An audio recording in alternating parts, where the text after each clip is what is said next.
Good afternoon to everyone. Last class में हमने CS7 start किया था बेटा। CS7 जो कि एम्प्लॉय कॉस्ट से डील करता है, उसका हमने इंट्रोडक्शन देखा। हमने कहा था कि ये अकाउंटिंग स्टैंडर्ड जो है सर, ये डील करता है एम्प्लॉय कॉस्ट के साथ, ठीक है। और इस स्टैंडर्ड को बनाने का जो पर्पज है वो यूनिफॉर्मिटी एंड कंसिस्टेंसी है, जो कि सारे स्टैंडर्ड को बनाने का पर्पज होता है, राइट। डेफिनेशन की हमने बात की थी, तो डेफिनेशन हमने पढ़ना भी स्टार्ट कर दिया था, जिसमें पहली डेफिनेशन हमने पढ़ी थी एम्प्लॉय कॉस्ट, जिसके अंदर हमने ये कहा था कि सर एम्प्लॉय को हम जो पेमेंट करते हैं, whether it is salary, it is bonus, it is commission और एनी अदर एमोल्यूमेंट्स, वो सब मिला के एम्प्लॉय के लिए जो भी हम पेमेंट करते हैं वो सारा हमारा एम्प्लॉय कॉस्ट में ऐड हो जाएगा। फिर एक सवाल आया कि सर एम्प्लॉय में कौन कौन शामिल है? क्या एम्प्लॉय में पार्ट टाइम वाले आएंगे? बिल्कुल आएंगे। सर जो टेम्परेरी हम कभी रख लेते हैं वो आएंगे? बिल्कुल आएंगे। जो कॉन्ट्रैक्ट बेसिस पे हम एम्प्लॉय रखते हैं वो आएंगे? यस, वो भी आएंगे। पर ध्यान रहे, हमने किसी को कॉन्ट्रैक्ट दिया और उस कॉन्ट्रैक्टर के जो एम्प्लॉय है वो हमारे एम्प्लॉय नहीं होंगे। Is that clear? इतनी बातें हम पढ़ चुके। चलिए आगे आ जाते हैं। क्या लिखा गया है? Compensation paid to employ. ये बड़ा इंपॉर्टेंट पॉइंट है, ध्यान से सुन लेना। Compensation paid to employ for past period on account of any dispute court order shall not form part of employ cost. मतलब ये कि सर अगर हमने एम्प्लॉय को, मान लीजिए किसी एम्प्लॉय का कोई एक्सीडेंट हो गया हमारी फैक्ट्री में काम करते टाइम पे, तो उसको हमने कुछ पैसा दिया, ठीक है। उस टाइम तो नहीं दिया था, कोर्ट केस चल रहा था। अब कोर्ट का ऑर्डर आ गया और कोर्ट ने कहा कि भैया आपको इसको पैसे देने पड़ेंगे।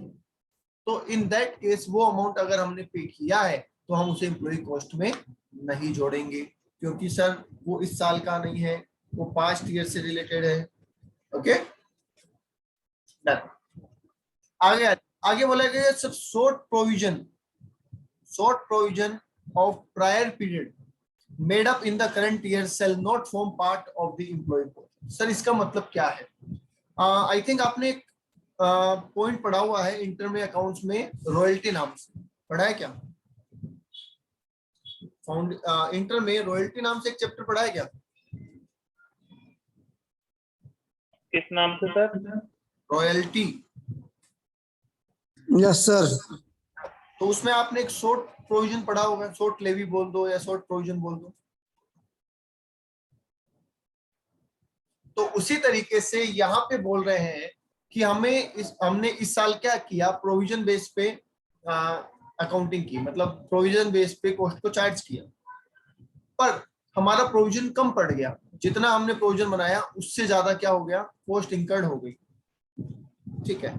तो वो बची हुई कॉस्ट हमने अगले साल में चार्ज कर ली, तो क्या हम अगले साल की कॉस्ट में उसे इंक्लूड करेंगे? नहीं सर, नहीं करेंगे। क्यों नहीं करेंगे? क्योंकि हम जो कॉस्ट शीट बना रहे हैं सर वो तो करंट ईयर की है और ये कॉस्ट जो है ये पास्ट ईयर की है, तो इसलिए पास्ट ईयर की कॉस्ट को हम यहाँ पे इंक्लूड नहीं करेंगे। Is that clear?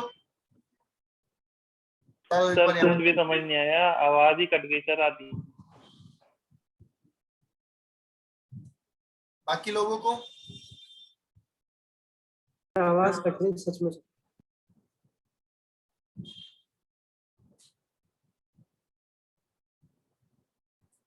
ओके, मैं रिपीट कर देता हूं, एक बार सुन लीजिए। अगर हमने पास्ट ईयर से रिलेटेड कोई पेमेंट इस साल किया है, पास्ट ईयर में हमने अमाउंट चार्ज किया था पर वो कम पड़ गया, इसलिए रिमेनिंग अमाउंट हमने अब चार्ज किया है, तो इन दैट केस वो इस साल की कॉस्ट में एड ऑन नहीं होगा। Okay yes sir. चलिए आगे देख लेते हैं sir. Sir direct employ cost क्या होती है?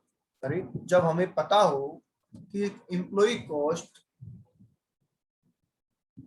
किसी में नहीं होगा बेटा, वो कॉस्ट किसी में नहीं होगा। एक सेकंड होल्ड करना।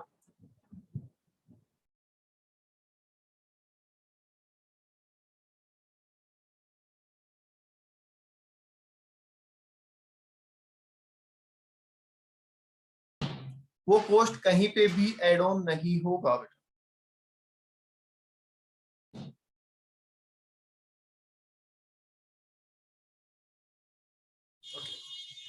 आगे देख लेते हैं।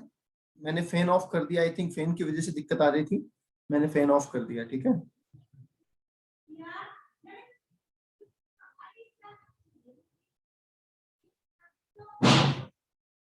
ओके सुनिए बेटा, next one is direct employ cost. क्या है सर?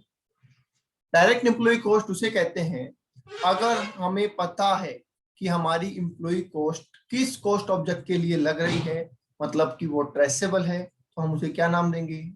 डायरेक्ट एम्प्लॉय कॉस्ट नाम देंगे, राइट? यस। और अगर हमारी cost employee cost directly attributable नहीं है तो हम उसे क्या नाम दे देंगे? Indirect employee cost. एक बार बता दो यहां तक क्लियर है क्या सबके? सर एक चीज पूछनी है। पूछो। ये जो आपने डेफिनेशन में कॉम्पनसेशन वाला पॉइंट और शॉर्ट प्रोविजन बताया है ना सर, ये इन दी एंड यही कह रहा है ना, अगर ये पिछले साल से रिलेटेड है तो नहीं मानेंगे इस साल इंक्लूड। अगर कंसेशन इसी साल अपन ने देना था और दे दिया और शॉर्ट इसी साल बनाया है तब तो वो इंक्लूड होगा। हाँ डेफिनेटली। ठीक है सर। और कोई?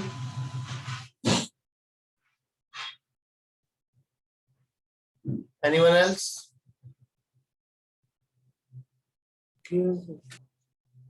चलिए फिर आगे चलते हैं बेटा। Ideal time. Sir ideal time तो हमने पढ़ा था क्या हमने कहीं पे आइडियल टाइम? Yes sir. कहाँ पढ़ा था?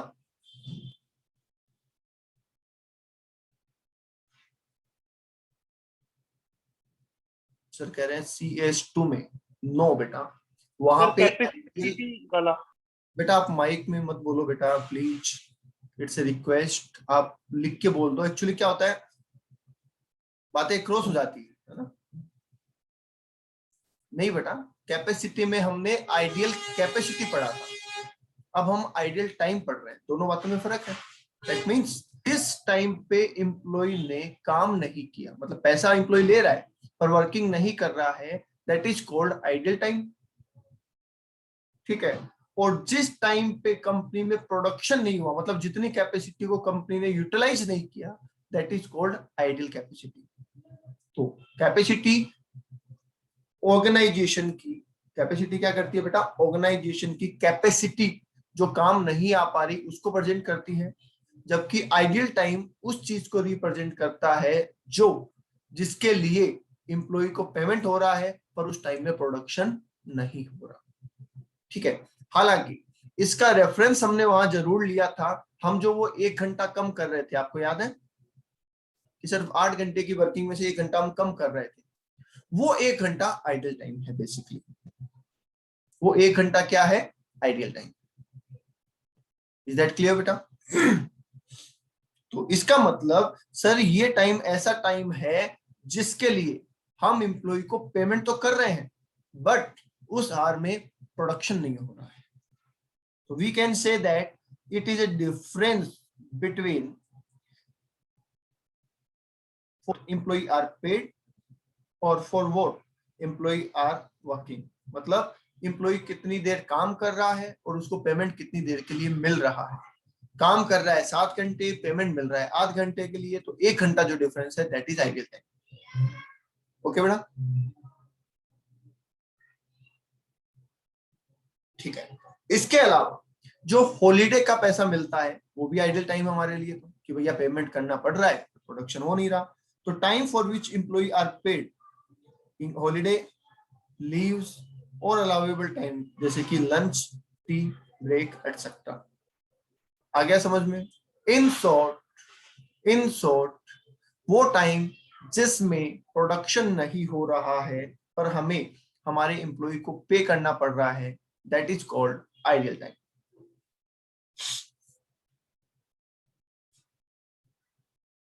फाइनल कमेंट यहां तक क्लियर है? सर ये एक बार वापस रिपीट कर दीजिए, employee time book cost object. जितने टाइम के लिए हमने एम्प्लॉय को पेमेंट किया है और जितना टाइम एक्चुअल एम्प्लॉय ने काम किया है, दैट मीन्स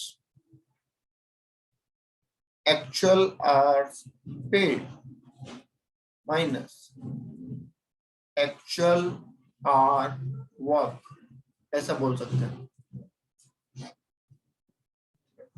वो टेक्निकल लैंग्वेज बोल दी कि employees time book against cost object, आप उसको एक्चुअल आवर वर्क बोल सकते हैं in simple language.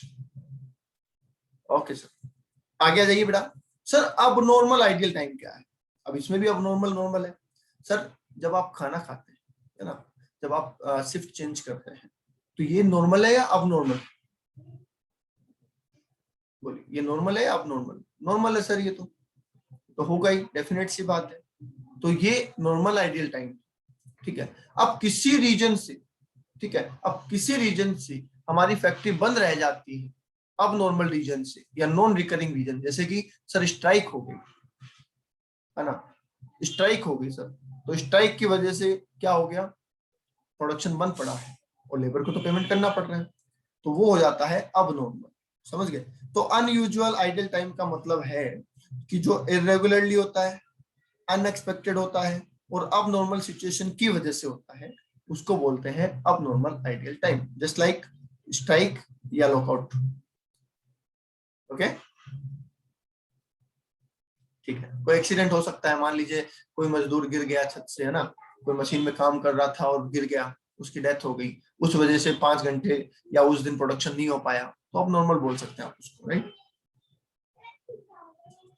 Okay sir, over time premium क्या है? आप सब ने कॉस्टिंग के अंदर ओवर टाइम बहुत अच्छे से पढ़ा है सर। वो रॉन प्लान, हॉलसे प्लान, है ना, ग्रांड टास्क प्लान, इस तरीके के बहुत सारे प्लान आते थे। ओवर टाइम का मतलब क्या है? ओवर टाइम का मतलब है बियॉन्ड द वर्किंग आवर्स आप काम कर रहे हैं। तो जब आप बियॉन्ड द वर्किंग आवर्स काम करते हैं, तो आपको जो पेमेंट मिलता है वो नॉर्मल मजदूरी से ज्यादा मिलता है, नॉर्मल वेजेस से या नॉर्मल सैलरी से ज्यादा अमाउंट मिलता है, ठीक है। तो जो एक्स्ट्रा अमाउंट है दैट इज प्रीमियम। तो ओवर टाइम का मतलब एक्स्ट्रा काम, प्रीमियम का मतलब एक्स्ट्रा पेमेंट। तो extra amount payable beyond the normal wages and salary for the normal working hours. बोलो, क्लियर है? एक्स्ट्रा टाइम के लिए जो एक्स्ट्रा पैसा मिलता है that is called over time premium.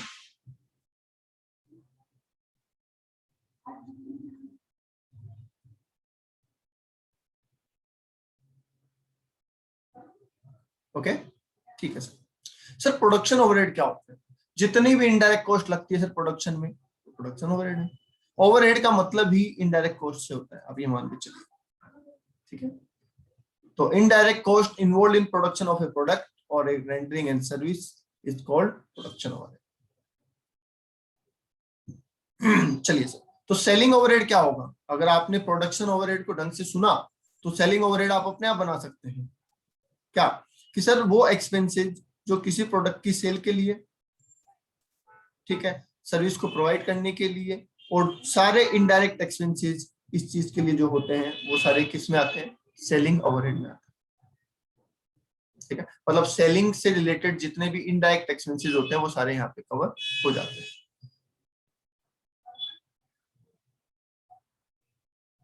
Okay, अब मैं जो क्वेश्चन पूछूंगा पहले आप मुझे टेक्स्ट बॉक्स में आंसर करेंगे कि कौन बताना चाहता है, फिर मैं जिसका नाम लूंगा वो माइक ऑन करेगा, राइट? सेलिंग एंड डिस्ट्रीब्यूशन में फर्क क्या है? अपन ने तो सर साथ में ही पढ़ा है, सेलिंग डिस्ट्रीब्यूशन, सेलिंग डिस्ट्रीब्यूशन हमने तो एक साथ ही पढ़ा है हमेशा। तो इसमें डिफरेंस क्या है ये कौन बताना चाहता है बिना देखे?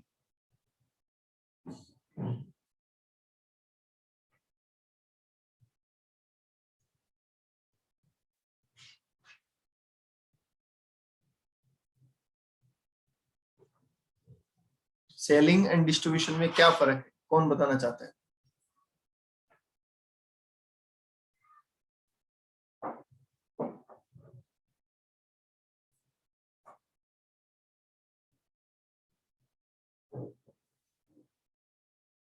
साकार बताएगा, साकार बोल रहा है, मैं बताऊंगा। हाँ जी साकार, यस सर। बताइए सेलिंग और डिस्ट्रीब्यूशन में क्या फर्क है? सर सेल्स ओवरहेड प्रोडक्ट से रेट होता है और डिस्ट्रीब्यूशन में डिस्पैचिंग कॉस्ट, ट्रांसपोर्टेशन कॉस्ट हो गई, मतलब मैन्युफैक्चर से होलसेल ओके, ठीक है। थोड़ा स्पेसिफिक कर सकते हैं क्या? चलिए, और कोई पंकज, चलो पंकज का बोल लेते हैं। सर सेलिंग तो वो हो गया जब प्रोडक्ट फाइनल कस्टमर को जाता है, उसके लिए जो कॉस्ट करते हैं। डिस्ट्रीब्यूशन एक्सपेंस ये हो गया मैन्युफैक्चर से होलसेलर, रिटेलर, और वो जो उनकी हैंडलिंग कॉस्ट होती है वो डिस्ट्रीब्यूशन कॉस्ट। मैन्युफैक्चर हो तो ऑब्वियसली वो पहले होलसेलर के पास जाएगा, उन लोगों को प्रोडक्ट भेजने का, बांटने का, वो डिस्ट्रीब्यूशन कॉस्ट होती है। उसमें मतलब डायरेक्ट कस्टमर इन्वॉल्व नहीं होता। और सर आपकी आवाज नहीं आ रही मुझे बिल्कुल भी। Next one is marketing cost. मैं एक वर्ड और यूज कर लेता हूं सर, मार्केटिंग।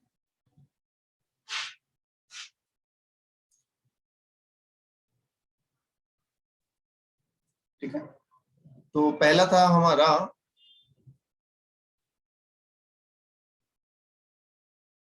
ठीक है, ओ सॉरी, पहले था हमारा सेलिंग, दूसरा था हमारा डिस्ट्रीब्यूशन, और तीसरा था हमारा मार्केटिंग।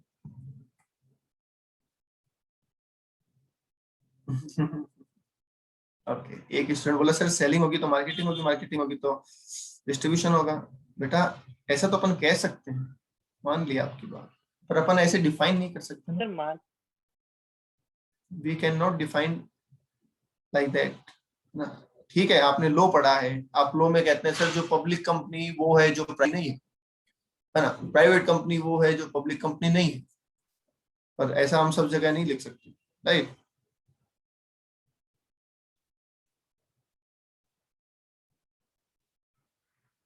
सुनिए ध्यान से sir, marketing expenses includes selling and distribution. पहली बात तो ये आप समझ लीजिए, मार्केटिंग जो एक्सपेंसेस होते हैं that includes selling and distribution. ठीक है, आपने मार्केटिंग नाम सुना, अब मार्केटिंग सुनते हैं आपके माइंड में आता है सर एडवर्टीजमेंट, है ना।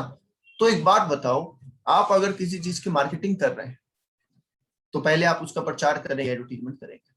अब एडवर्टीजमेंट करेंगे तो उसका ऑर्डर आएगा, ऑर्डर आएगा तो आप उस ऑर्डर को प्रोसेस करेंगे और उस प्रोसेस का माल पहुंचाएंगे। सिर्फ मार्केटिंग की, ऑर्डर आया और उस ऑर्डर को फुलफिल नहीं कर पाए तो कोई फायदा है क्या? नहीं सर, कोई फायदा नहीं है। ऑर्डर आया और हम उसको प्रोसेस ही नहीं कर पाए, टाइम पे माल डिलीवरी नहीं कर पाए, तो क्या मतलब हुआ हमारी मार्केटिंग का? तो ध्यान रहे, marketing include selling and distribution, पहली बात तो ये। ठीक है, अब सेलिंग एक्सपेंसेस क्या होते हैं? सेलिंग एक्सपेंसेस वो होते हैं जो किसी सेल से रिलेटेड हो, मतलब कि सर इसमें मैं एडवर्टीजमेंट भी बोल सकता हूं, इसमें मैं सेल्स एजेंट भी बोल सकता हूं, ठीक है। इसमें मैं अपने एक्सपेंसेस भी बोल सकता हूं जो सेल से रिलेटेड हो। आई बात समझ में? सेलिंग मतलब प्रोडक्ट को सेल करने के लिए, सेल करने के लिए सर हमने एडवर्टीज किया, सेल करने के लिए हमने क्या किया, सेल्स एजेंट रखे, उनको कमीशन दिया, उनको फैसिलिटीज दी। ठीक है, ये सारी चीजें इसमें आ जाती है। Is that clear?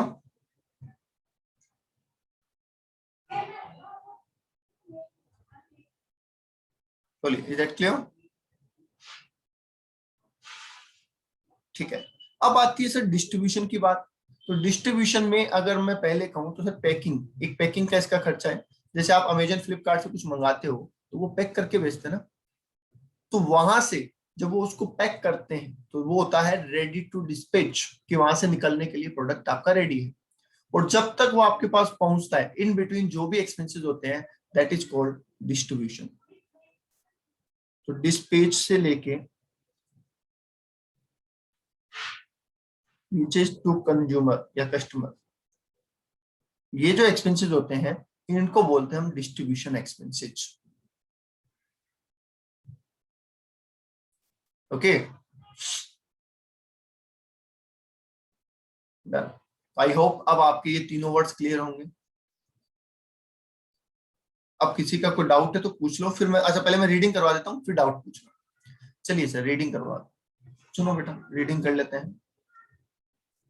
सर हमें कहा गया सेलिंग एक्सपेंसेस या सेलिंग ओवरहेड वो होते हैं या वो सारे इनडायरेक्ट खर्चे हैं जो रिलेटेड हैं किससे, सेल ऑफ प्रोडक्ट से रिलेटेड। ठीक है सर।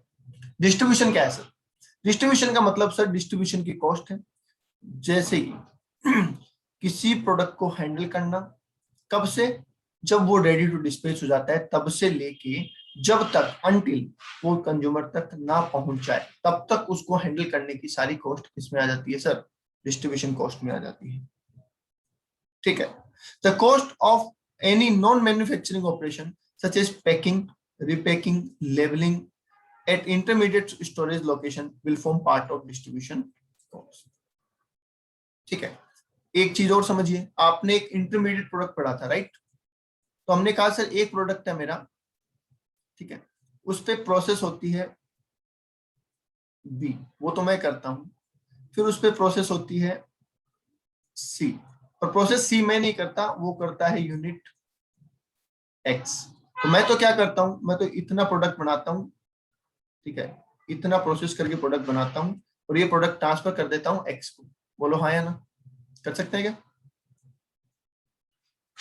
इंटरमीडिएट प्रोडक्ट बोल सकता हूं क्या मैं इसको, कि मैंने ए प्रोडक्ट बनाया, उस पे बी प्रोसेस की और करने के बाद वो प्रोडक्ट मैंने एक्स को दे दिया क्योंकि मेरा काम उतना ही था। तो जब मैं एक्स को भेज रहा हूँगा प्रोडक्ट, तो यहाँ जो भेजने का खर्चा होगा क्या उसे भी मैं डिस्ट्रीब्यूशन एक्सपेंसेस कह सकता हूँ? यस, उसे भी मैं डिस्ट्रीब्यूशन एक्सपेंसेस कह सकता हूँ, राइट। ओके, एक मार्केटिंग और पढ़ लेते हैं, आगे आएगा sir. Marketing overhead comprises of selling and distribution. अब पूछ लो किसी के मन में कोई डाउट है?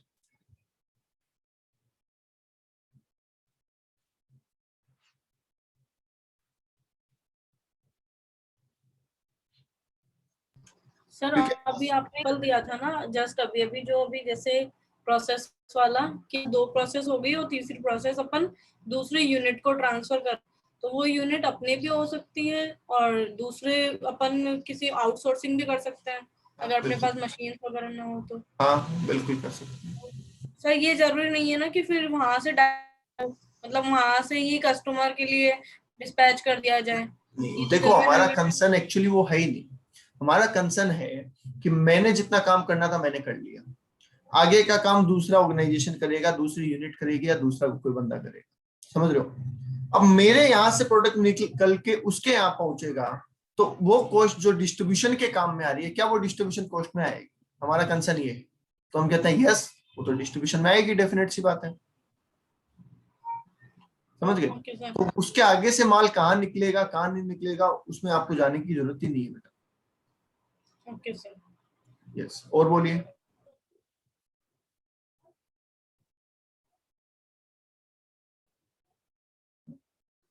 और कोई?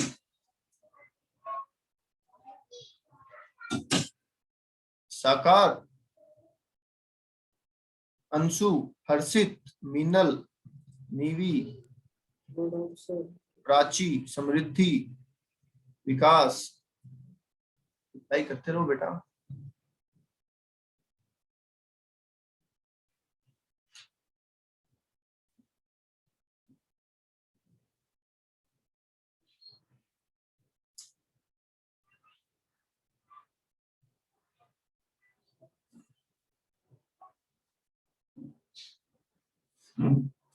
चलिए भाई आगे आ जाइए sir. Principle of measurement, principle of measurement का मतलब सर एम्प्लॉय कॉस्ट का मेजरमेंट कैसे करेंगे? ऐसे करेंगे। हमने उसको क्या किया, ग्रॉस पे दिया, अलाउंस दिया, बोनस किया, एक्स ग्रेटिया दिया, ठीक है, एक्स ग्रेशिया पेमेंट दिया, मैनेजरियल रेम्युनरेशन दिया, ये सब जो भी हमने उसको दिया सब जोड़ दो सर, हो गए एम्प्लॉय कॉस्ट, ठीक है। पर एक बात ध्यान रहे, नॉन एग्जीक्यूटिव डायरेक्टर को जो हम देते हैं वो एम्प्लॉय कॉस्ट का पार्ट नहीं बनेगा, ठीक है। वो किसका पार्ट बनेगा सर? एडमिनिस्ट्रेशन का पार्ट बनेगा। आपको याद होगा कि हमने कहा था एक बार जब हम वैल्यू एडेड स्टेटमेंट पढ़ रहे थे, ठीक है, कुछ ने पढ़ा है कुछ ने नहीं पढ़ा, तो इसलिए मैं दोबारा कह रहा हूं। जो डायरेक्टर्स होते हैं उसमें 2 तरीके के डायरेक्टर होते हैं, एक एग्जीक्यूटिव और एक नॉन एग्जीक्यूटिव, ठीक है। तो जो एग्जीक्यूटिव डायरेक्टर होते हैं, जो होल टाइम डायरेक्टर भी हम बोल सकते हैं, उनको एम्प्लॉय की कैटेगरी में लिया जाता है क्योंकि वो फुल टाइम इसमें एंगेज होते हैं। और जो नॉन एग्जीक्यूटिव डायरेक्टर होते हैं उन्हें एम्प्लॉय की कैटेगरी में लिया ही नहीं जाता। ठीक है, तो दैट्स व्हाई वो एम्प्लॉय कॉस्ट में नहीं आएंगे और वो कहाँ चले जाएंगे, एडमिनिस्ट्रेटिव कॉस्ट, क्योंकि वो जनरल मैनेजमेंट में आते हैं।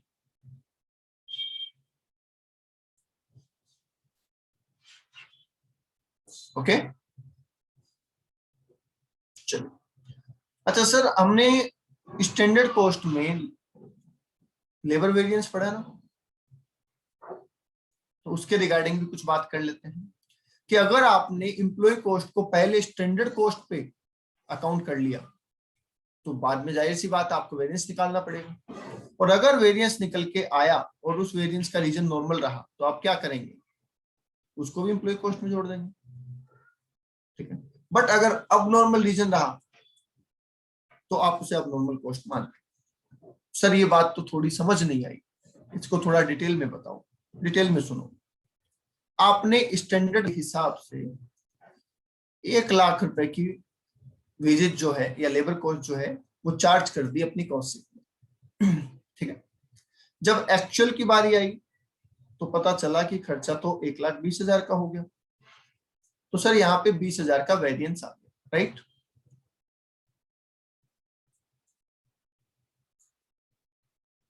ठीक, अब वेरिएंस निकलने के बाद वेरिएंस का एनालिसिस होता है। ठीक है, जिसको बोलते हैं एनालिसिस ऑफ वेरिएंस। उसमें ये पता लगाया जाता है कि ये जो 20,000 का डिफरेंस आया ये नॉर्मल रीजन से था या अब नॉर्मल रीजन से था। तो मान लीजिए आप कहते हैं सर 12,000 तो नॉर्मल रीजन की वजह से था डिफरेंस और 8,000 रुपए ज्यादा लगे हैं ड्यू टू अब नॉर्मल रीजन, तो आप क्या करेंगे, 1 लाख रुपए तो आप कॉस्ट में ऑलरेडी डाल चुके हैं, 12,000 रुपए और आप कॉस्ट में इंक्लूड कर देंगे और 8,000 रुपए को चार्ज करेंगे किससे, कॉस्टिंग P&L से। Is that clear?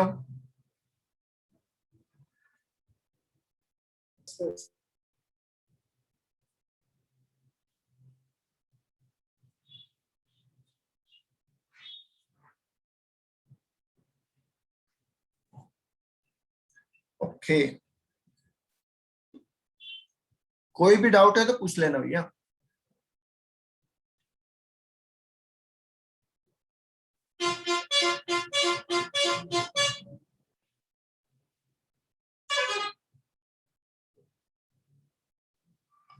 नहीं है कोई डाउट? चलो तो फिर आगे चलते हैं।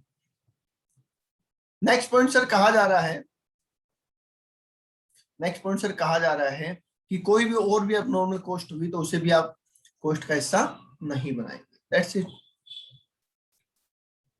मैं फिर पूछ रहा हूं, प्रिंसिपल ऑफ मेजरमेंट तक कोई डाउट है तो बता देना। नहीं है, चलिए अच्छी बात है, आगे आ जाइए। सर असाइनमेंट कैसे करेंगे, कौन सी इंप्लॉय कॉस्ट किस प्रोडक्ट पे जाएगी?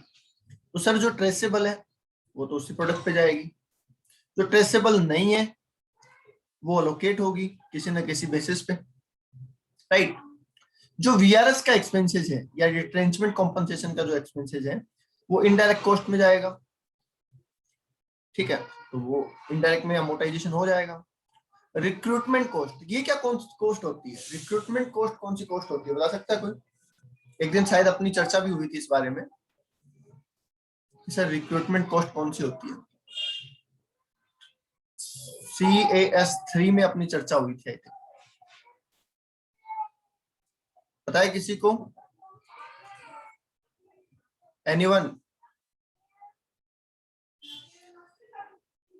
सिलेक्शन से पहले जो कॉस्ट, यस देखिए जो कॉस्ट लगती है हमारी, हमें रिक्वायरमेंट है, HR डिपार्टमेंट होता है ना हमारा, उसमें जो कॉस्ट लगती है बेसिकली, तो उसमें हम एडवर्टाइज करते हैं, फिर हम इंटरव्यू लेते हैं, फिर हम उनको ट्रेन करते हैं, ये सारी कॉस्ट रिक्रूटमेंट कॉस्ट में जाती है। ठीक है, ओके, तो इसको ओवरहेड में ले जाया जाएगा, इसको ओवरहेड में चार्ज किया जाएगा। ओवर टाइम प्रीमियम, अच्छा ओवर टाइम आप जब करवाते हो, इसको इंपॉर्टेंट मार्क लगा रहा हूं मैं, ठीक है, ओवर टाइम जब आप लगाते हो तो क्या आपको पता होगा कि आपने ओवर टाइम किस प्रोडक्ट के लिए लगाया? यस यस पता होगा। मे बी और मे बी नॉट, दोनों चीजें। जैसे मैं एक ही प्रोडक्ट बना रहा हूँ, उसके लिए लगाया तो सर मुझे पता है स्पेसिफिकली इस प्रोडक्ट के लिए लगाया, और मैं चारों प्रोडक्ट लगा रहा हूँ, वो चारों के लिए मैंने ओवर टाइम लगाया, वो भी हो सकता है। तो अगर मुझे पता है तब तो डायरेक्टली एलोकेट कर दो उस कॉस्ट ऑब्जेक्ट में, और अगर नहीं पता तो फिर आप इसको कहां लेके जाएंगे, ओवरहेड में लेके जाएंगे। ठीक है, तो यहाँ पे आपको ये वाला पॉइंट याद करने की जरूरत है। ये असाइनमेंट जो है इसका ये बहुत अच्छे से याद करने की जरूरत है। ठीक है, इसमें मैं एक स्पेशल पॉइंट और बता देता हूँ। यहाँ पे एक वर्ड यूज किया है ना, वीआरएस का, अमोर्टाइजेशन।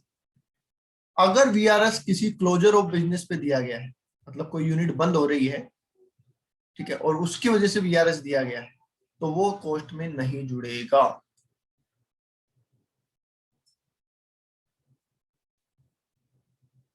ठीक है, अगर बंद होते टाइम पे, बंद होने की वजह से वीआरएस दिया गया है, तो वो कॉस्ट में नहीं जुड़ेगा।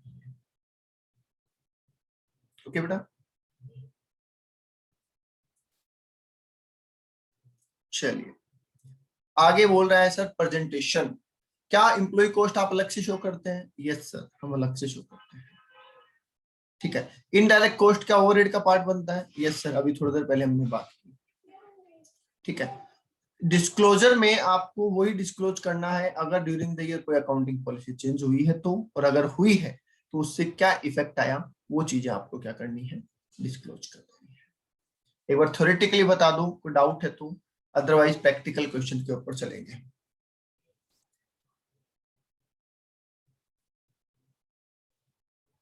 Yes, anyone?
ओके, ये रहा क्वेश्चन आपके सामने।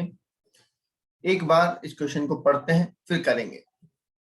सर हमें दे रखा है एक स्टील कंपनी है जो आयरन कास्टिंग पाइप बनाती है और रोड आयरन बनाती है, जो कि कवर है according to the CRA rules 2014 में, और from the expenditure data given relating to year 1920 आपको एम्प्लॉय कॉस्ट डिटरमाइन करनी है।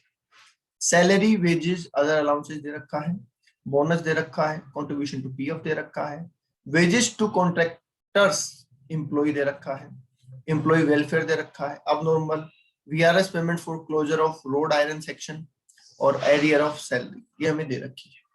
ठीक है, और कोर्ट ऑर्डर के अगेंस्ट कॉम्पनसेशन दिया हुआ भी हमें दे रखा है। हमें कैलकुलेट करनी है सर कॉस्ट, अभी देख लेते हैं।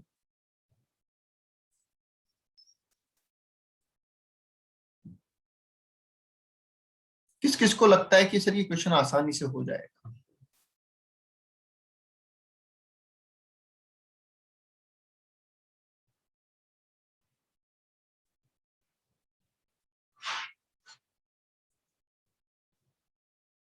हाँ जी, किस किस को लगता है ये क्वेश्चन आसानी से हो जाएगा?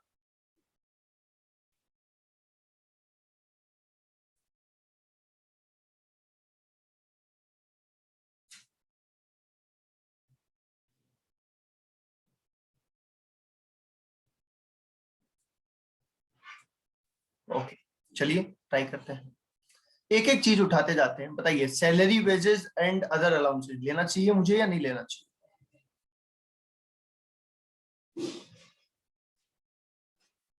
Salary, wages and allowances, yes sir लेना चाहिए, लीजिए। आगे ये सर बोनस लेना चाहिए या नहीं लेना चाहिए? लेना है। ओके सर, नेक्स्ट लिखा है कंट्रीब्यूशन टू पीएफ, यस और no? Contribution to PF, yes और नो?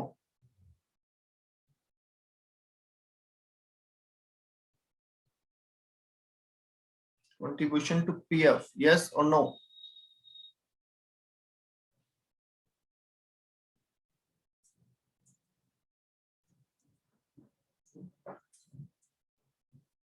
ले लो सर, कितना है सर?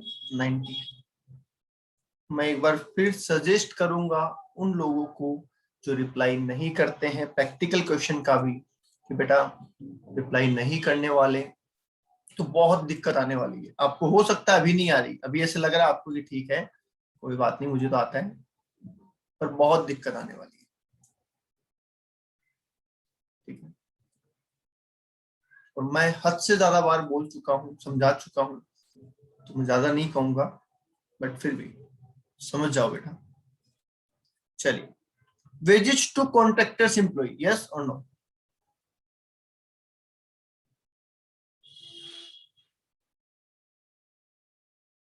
नहीं सर, नहीं लेंगे, नहीं लेंगे, नहीं लेंगे सर। एम्प्लॉय वेलफेयर बोलिए, एम्प्लॉय वेलफेयर, एम्प्लॉय वेलफेयर,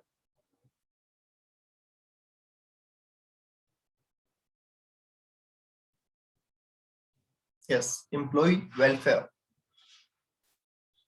ले लो सर।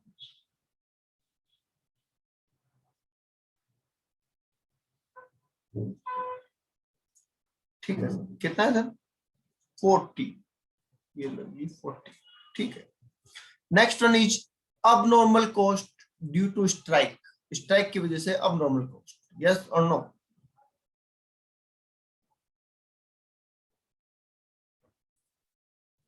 नो सर, नहीं लेना। अब नॉर्मल कॉस्ट हम सेपरेटली चार्ज करते हैं, तो अब नॉर्मल कॉस्ट हमें बिल्कुल भी नहीं लेना है। हर्षित सुन रहा है क्या? हाँ सर, सुन रहा हूँ हर चीज। तो रिप्लाई भी कर दे, हम भी सुन ले तेरी प्यारी आवाज थोड़ी। चले, VRS payment for closure of rod iron section of the plant, बोलो। VRS payment for closure of rod iron section of the plant, no sir. Specially लिखवाया था मैंने आपको कि VRS अगर पेमेंट किया गया है किसी चीज को या किसी सेक्शन को या फैक्ट्री को बंद करने के लिए, तो हम उसे इंक्लूड नहीं करेंगे, right? Okay sir, arrear of salary 2018-19, yes और नो? एरियर ऑफ सैलरी 2018-19,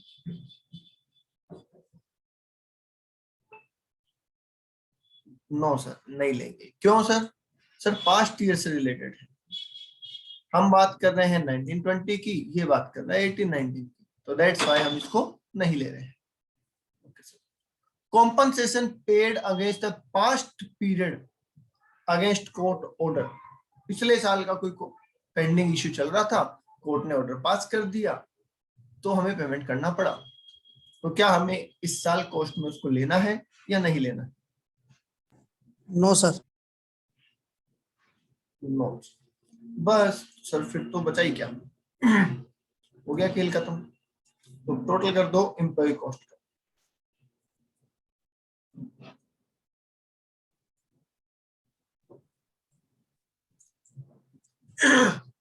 980 कितना है? 980। 980। यहां तक किसी के कोई डाउट है तो पूछ लो।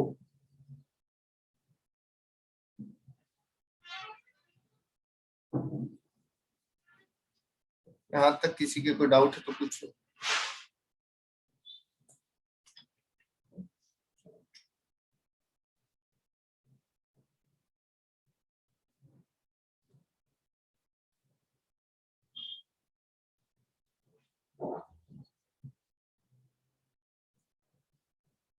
कोर्ट ऑर्डर एड क्यों नहीं किया बेटा? पास्ट ईयर से रिलेटेड था ना, ये देखो पास्ट ईयर, ये पॉइंट स्पेशली हमने मेजरमेंट में पढ़ा था कि पास्ट ईयर से रिलेटेड अगर कोई ना पढ़ता है ड्यू टू कोर्ट ऑर्डर तो हम इसको इंक्लूड नहीं करेंगे। चलिए देखते हैं ऐसा कोई सेम क्वेश्चन भी है क्या।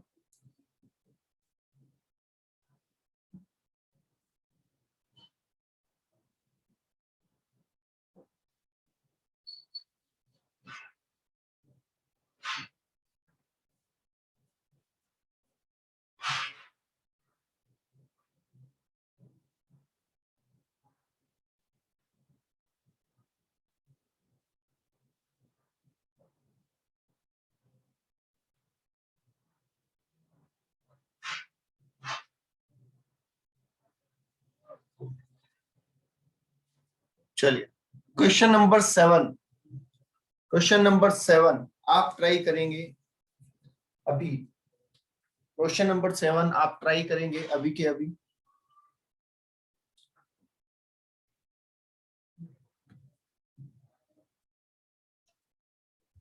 सात मिनट का टाइम दे रहा हूं आपको, 7 मिनट्स।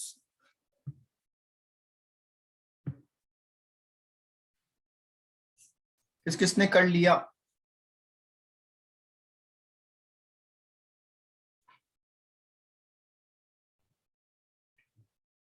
कोई है जो ये बोल सकता है सर मैंने पूरा सही कर लिया?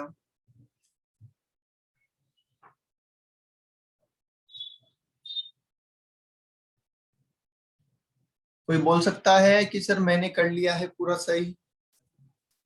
सर किया तो है बट ये नहीं, ये कैसे ये भी नहीं पता। और कोई? चलिए तो सुनिए बेटा, कर रहे हैं अपन इसको, है ना। ये क्वेश्चन 6 से 8 मार्क्स का आता है तो ध्यान से समझिए। लेटेस्ट आया हुआ 2016 में। सर बेसिक पे दिया है इंक्लूडिंग इंडस्ट्रियल डीए, तो बेसिक पे लेना है हमें। यस सर बेसिक पे तो लेना ही है। कितना sir? 7 lakh. Okay. Lease rent paid for accommodation provided to the employee, मतलब आरएफए मान लीजिए। तो हम अगर आरएफए देंगे, अकोमोडेशन देंगे, तो हमारे लिए तो कॉस्ट ही है ना, ठीक है। हम अगर एम्प्लॉय को अकोमोडेशन दे रहे हैं तो हमारे लिए तो कॉस्ट ही है, तो यह आ जाएगा 2,40,000। आगे लिखा sir amount recovered from employ, अच्छा इसी में से रिकवर किया गया है, तो बेटा फिर हम इसको बाहर नहीं लिखेंगे, हम इसको लेस करके लिखेंगे, राइट। क्योंकि हमारी कॉस्ट तो उतनी लगी नहीं, हम तो उतना ही लिखेंगे जितना हमारी कॉस्ट लगी है। तो सर 2,40,000 का खर्चा हुआ, जिसमें रिकवर कर लिया हमने 60,000। तो हमारी जो कॉस्ट लगी सर 1,80,000 लगी regarding accommodation, right. Next is employer contribution to PF, बिल्कुल है cost. Employer contribution to PF कितना है सर? 56,000 है। Okay. Employee contribution to PF, क्या एम्प्लॉय कंट्रीब्यूशन हमारी एम्प्लॉय कॉस्ट है? नो। क्या एम्प्लॉय कंट्रीब्यूशन,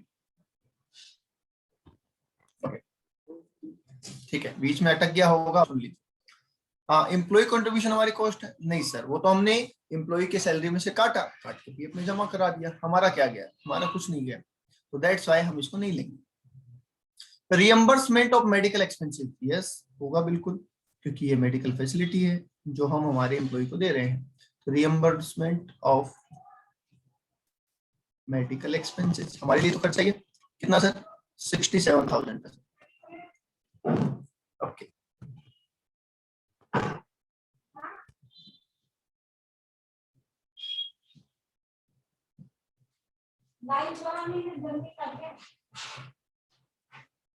ठीक है।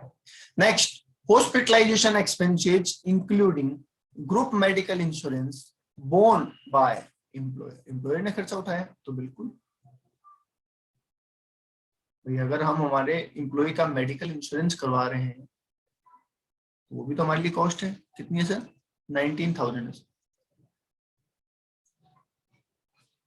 ओके। एनुअल बोनस कॉस्ट है क्या हमारे लिए एम्प्लॉय? बोलिए, एनुअल बोनस कॉस्ट आएगी नहीं आएगी? यस सर, डेफिनेटली आएगी, क्यों नहीं आएगी? फेस्टिवल एडवांस, ये इंपॉर्टेंट पॉइंट है, अच्छा पॉइंट है। Festival advance,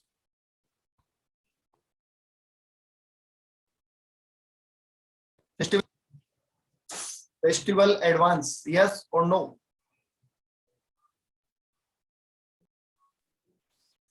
festival advance employ cost में लेना या नहीं लेना? बोलिए। अगर मगर नहीं बेटा, अगर मगर मत करो। क्वेश्चन तुम्हारे सामने है, तुम्हें आंसर पूछा है, तो अगर मगर थोड़ी होता है। You should give your answer, right? Answer is no. Why?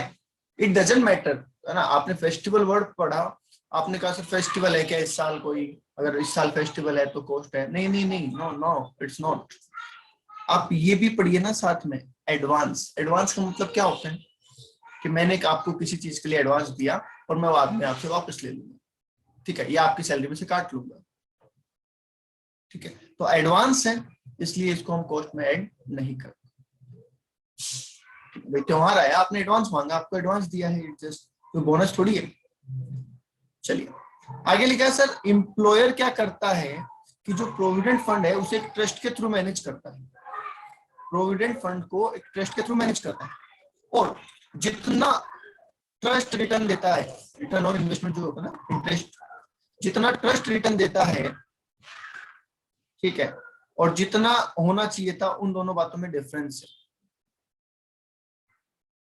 ठीक है? जितना ट्रस्ट रिटर्न देता है उसमें शॉर्टफॉल है, और शॉर्टफॉल है तो आपको उसको क्या करना पड़ा?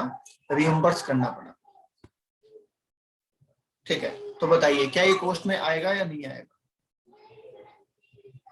नहीं सर, ये नहीं आएगा, बिकॉज इट्स अब नॉर्मल कॉस्ट, ठीक है? क्योंकि हमेशा तो रिटर्न उतना ही आता है, इस साल रिटर्न कम आया वहां से, तो ये अब नॉर्मल कॉस्ट है। दैट्स व्हाई हम इसे कॉस्ट में इंक्लूड नहीं करेंगे। बेटा इस पॉइंट में ये कहा गया कि हम जो पीएफ अकाउंट मैनेज करते हैं वो एक ट्रस्ट के थ्रू करते हैं, ठीक है? तो जितना रिटर्न ट्रस्ट को आना चाहिए था उतना रिटर्न आया नहीं, तो हमें ट्रस्ट को रिएम्बर्स करना पड़ा 0.75% पर एनम का इंटरेस्ट। पर क्योंकि ये एक अबनॉर्मल कॉस्ट है, दैट्स व्हाई कि हमारी एम्प्लॉय कॉस्ट में इंक्लूड नहीं करेंगे। ओके है?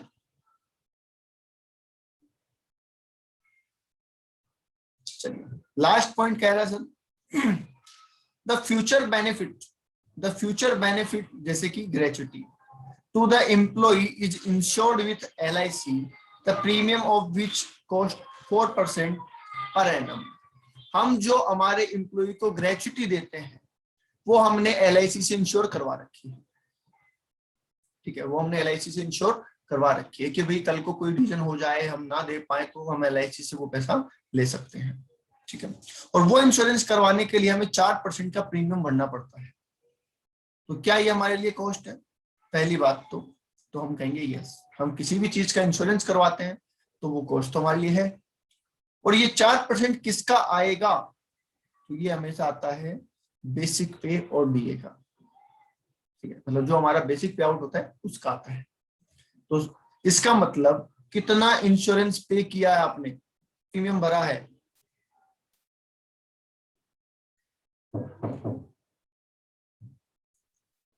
सर 28,000 रुपए। तो ये 28,000 रुपए भी कॉस्ट में ले लो, बस कर दो, टोटल हो गया काम, टोटल कर दो भैया।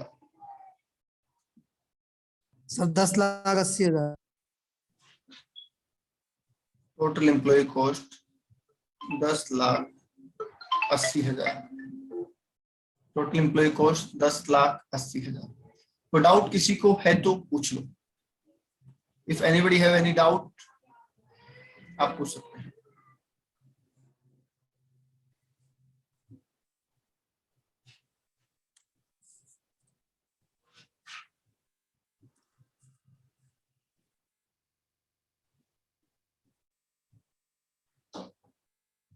हाँ जी, है किसी को डाउट? नहीं है।